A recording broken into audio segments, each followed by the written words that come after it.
قال إنما أشكو بثي وحزني إلى الله وأعلم من الله ما لا تعلمون يا بني اذهبوا فتحسسوا من يوسف وأخيه ولا تيأسوا من روح الله إنه لا ييأس من روح الله إلا القوم الكافرون فلما دخلوا عليه قالوا يا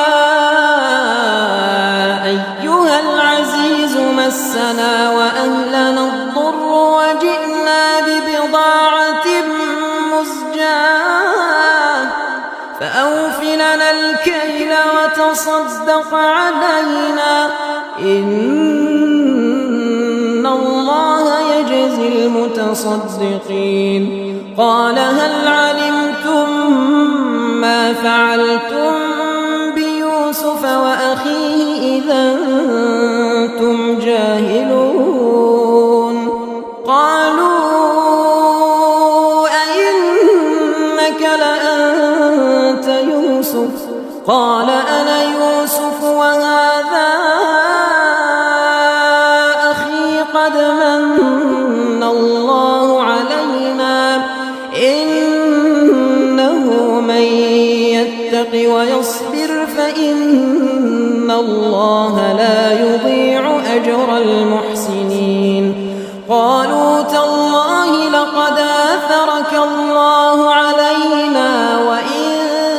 كنا لخاطئين قال لا تثريب عليكم اليوم يغفر الله لكم وهو أرحم الراحمين اذهبوا بقميصي هذا فألقوه على وجه أبي يأت بصيرا واتوني بأهلكم أجمعين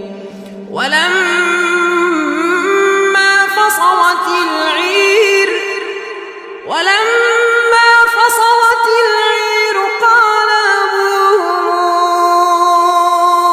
إني لأجد ريح يوسف لولا أن تفندون قالوا تالله إنك لفي ضلالك القديم فلما